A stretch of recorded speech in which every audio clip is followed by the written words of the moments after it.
Welcome students. In today's video we shall be learning about the concepts of immunology and immune system. So first of all, what is immunology? Immunology may be defined as a study that deals with the immunity and immune systems of vertebrates. So it is mainly dealing with study of immunity and immune systems. Study of immunity and immune systems. So what is immunity? It is defined as the ability of the body, or it means the resistance shown by the body against the infectious diseases. So this is resistance towards infections, we can say, or ability of the body to fight against various pathogens. So the immune system consists of a complex networks of cells and molecules and their interactions. It is specifically designed to eliminate the infectious organisms from the body. So immunity is broadly classified into two types. Number one, non-specific or innate immunity. It is known as innate immunity. And also refers to as non-specific immunity. And the second one is the acquired immunity.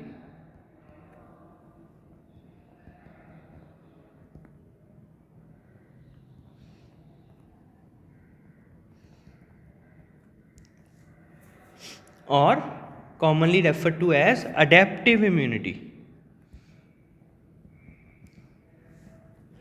Now let us understand these topics in a little bit detail. So what is first innate immunity?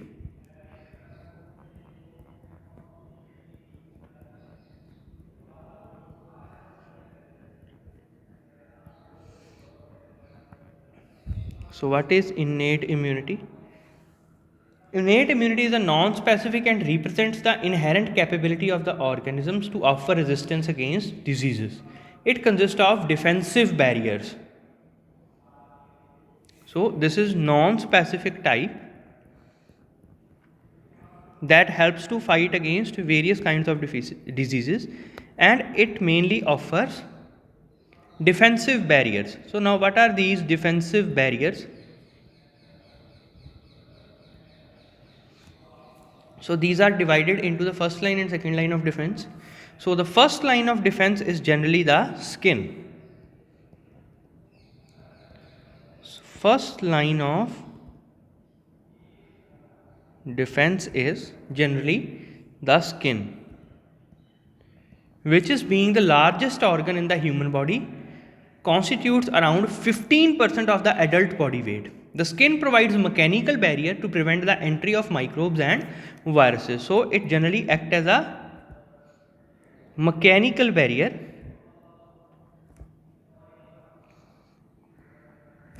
and it prevents the entry of various microbes and viruses. The acidic pH environment on the skin surface inhibits the growth of certain microbes. Further, the sweat contains an enzyme lysozyme that can destroy the bacterial cell wall. So, the major immunity providing features are acidic pH of skin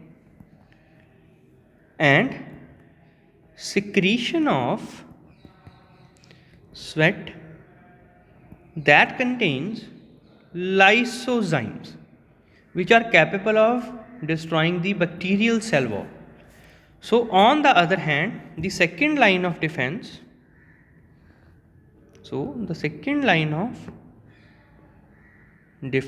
is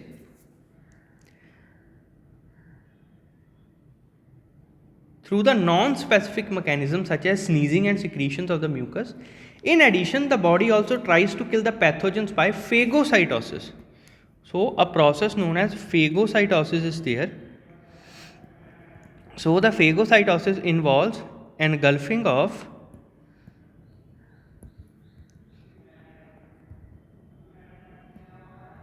foreign cells inside the body. The inflammatory response and fever response of the body also form a part of the innate immunity. So, this was regarding the innate immunity. Now, let us understand the immune system in detail. So, this is the third line of defense, the immune system. Next comes the immune system, which is known as the third line of defense. So, if any microbe crosses the skin barrier and then also gets saved from the phagocytosis or sneezing, then it have to face the third line of defense,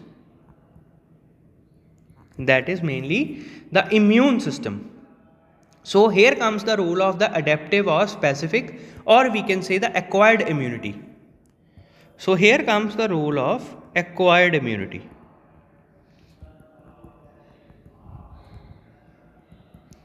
Now, the acquired immunity, it has specific recognition power for eliminating the invading microbes and the foreign molecules known as antigens.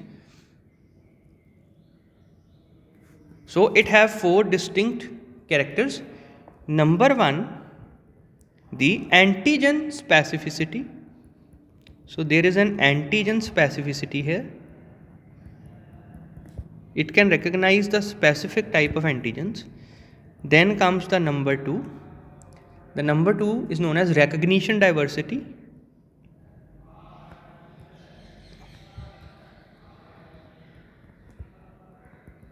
Now, this is the recognition diversity.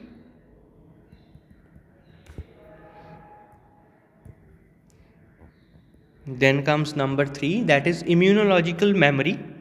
The number third is the immunological memory.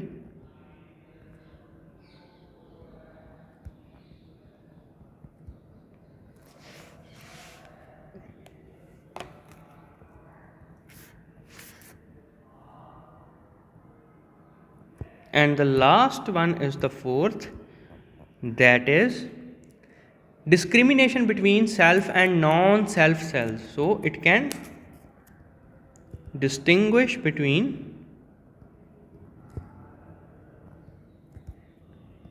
foreign and own body cells. So, this helps to eliminate the autoimmune response. So, the body possesses tremendous capability to specifically identify various antigen. So, we are giving a reference to a term known as antigen. So, first of all, let us clear what is antigen. An antigen is a foreign substance. First of all, it is a foreign substance which is basically a protein molecule or protein in nature that elicits the immune response or that initiates an immune response. So, it initiates an immune response. So, this is an important thing. These are known as antigens. Exposure to an antigen leads to the development of immunological memory.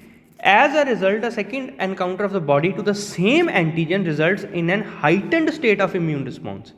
This immune system recognizes and responds to the foreign antigens as it is capable of distinguishing self and non-self. The autoimmune diseases are caused due to the failure of the fourth point here to discriminate the self and the non-self antigens. So, how this immune response is generated? So, the exposure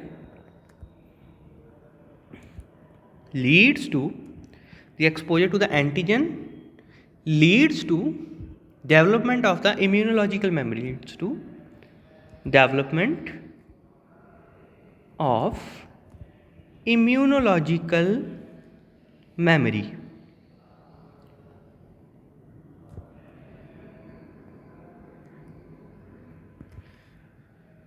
So, as a result, when a second encounter is there, So when a second encounter occurs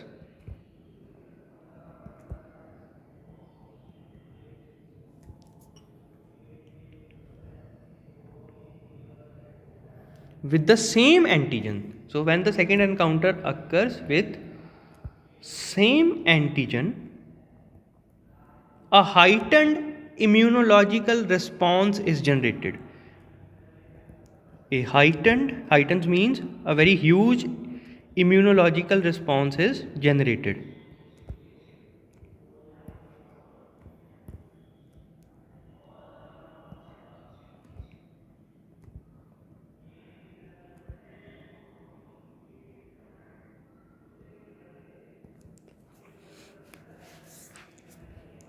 So this was regarding the immune system and its working. Now how this immune system is organized?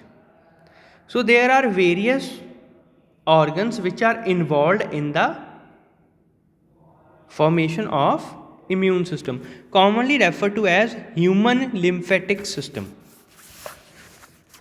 So human lymphatic system is the basic organ system that is responsible for producing the various immunological molecules. So what are the various organs which are involved in the human lymphatic system?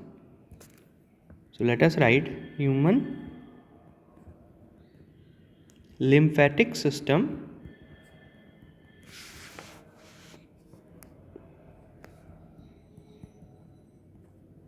It includes various organs such as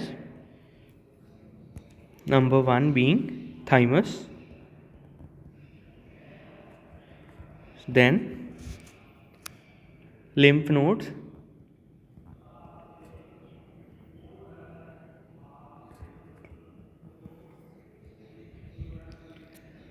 lymph vessels,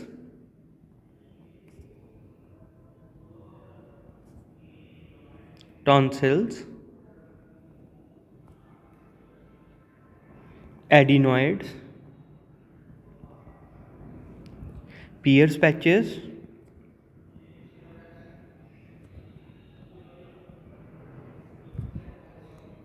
spleen,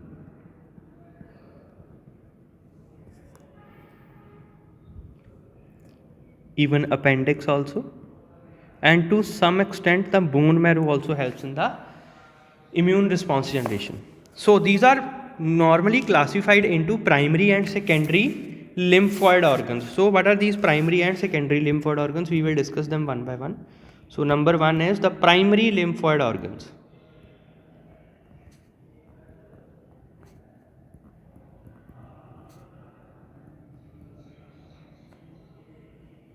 So what are these primary lymphoid organs? These organs provide appropriate microenvironment for development and maturation of antigen sensitive lymphocytes. So they generally help in development and maturation. They help in development and maturation of antigen sensitive lymphocytes. Of antigen sensitive lymphocytes, normally known as white blood cells. These are a type of white blood cells.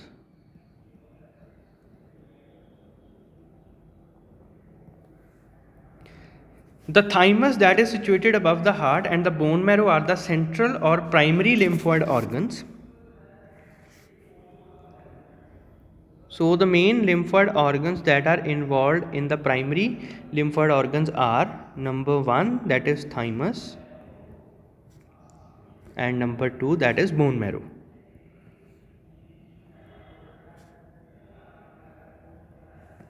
So T lymphocytes maturation occurs in the thymus, while B lymphocytes maturation takes place in the bone marrow. So they differ in the maturation. Thymus is responsible for maturation of T cells or T lymphocytes, whereas bone marrow is responsible for maturation of B lymphocytes. So this must be clear.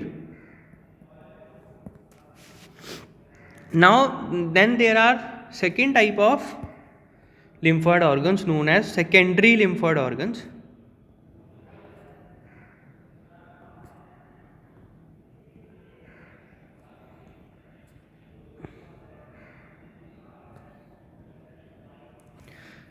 Now these secondary lymphoid organs are the sites for initiation of immune response. So they act as the site of initiation of immune response.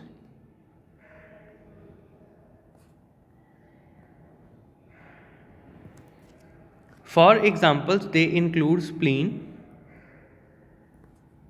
tonsils, Pierce patches,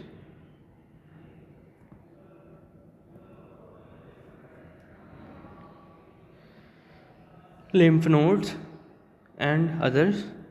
So these are the common examples of secondary lymphoid organs. So secondary lymphoid organs provide a microenvironment for interaction between the antigens and mature lymphocytes. So these are the places where the actual reaction between antigens and the mature lymphocytes occurs. Now what are the various cells of immune system? So as we had already learned the terms of T cells and B cells. So these are generally the two types of cells which are involved in immune system. There are two types of lymphocytes. Number one, the T cells, as they are matured in thymus, and number two be the B cells or the B lymphocytes as they are matured in bone marrow. So now first of all let us understand about the B lymphocytes.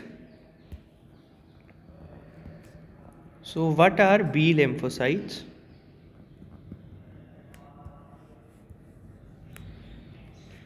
The site of development of maturation of B cells occurs either in bursa fabricus of birds or bone marrow in the mammals. So first of all let us know the site of development and maturation. So the site of development and maturation.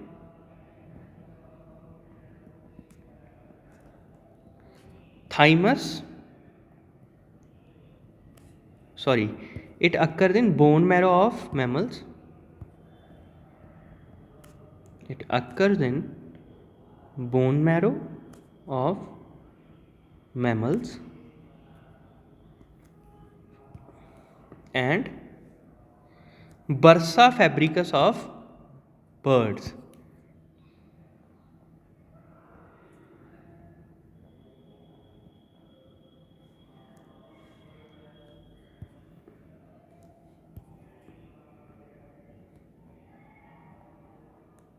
So this is regarding the site of development and maturation.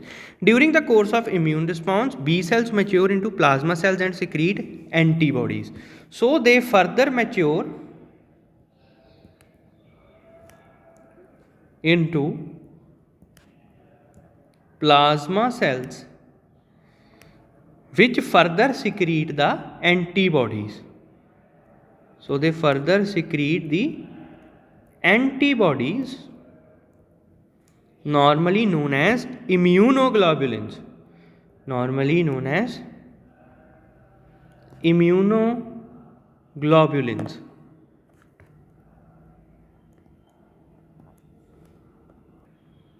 So now what are these immunoglobulins? The immunoglobulins are a specialized group of proteins and are mostly associated with gamma globulin fraction of plasma proteins. So it is a functional term. So they are generally containing two identical heavy chains and two identical light chains. So they will be containing two identical heavy chains and two identical light chains. So now let us draw the structure of immunoglobulins.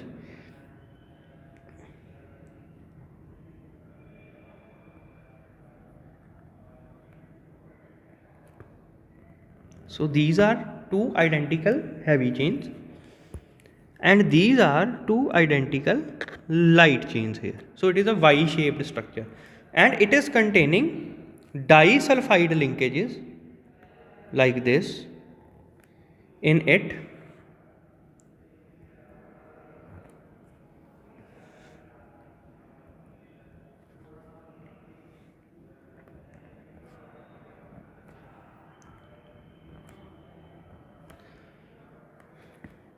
So here also they will be containing the disulfide linkages. So this is just basically a structure for gamma globulins, or we can say immunoglobulins. So these are the amino acids. So we will be studying in a different lecture about the details of these immunoglobulins, and these immunoglobulins are of 5 types, or classified into 5 subcategories known as IgG or immunoglobulin G. Then comes the IgA, IgM, IgD, and IgE. So these are the different kinds of immunoglobulins. So they are mostly, and what is their basic role in providing the immunity? So IgG antibodies, they basically are responsible for humoral immunity. They are responsible for providing the humoral immunity, whereas IgA antibodies, they protect the body surfaces. So protection of body surface, whereas IgM antibodies although provide humoral immunity and act as a first line of defense. So they serve as the purpose of first line of defense against the antigens, whereas IgD antibodies, they help in formation of beta cell receptors or B cell receptors,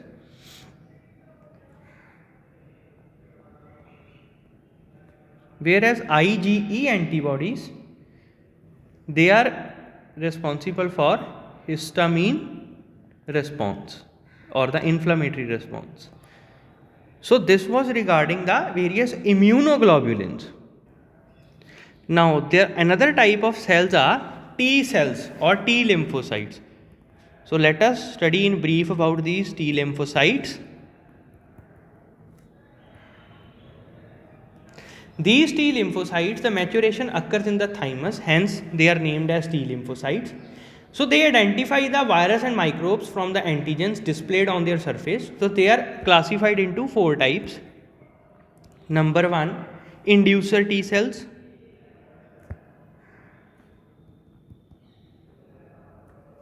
So these inducer T cells help to mediate the development of T cells in the thymus. The second one is the cytotoxic T cells. The cytotoxic T cells.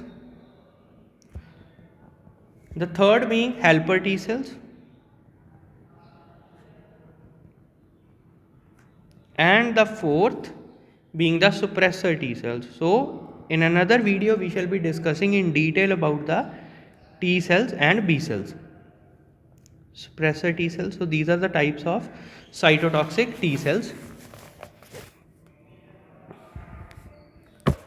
So student, this was regarding the common perception regarding immune system and immunology. So this was just a brief explanation of the immune system and immunology. Otherwise it is a very detailed topic and the subtopics will be covered in the separate videos.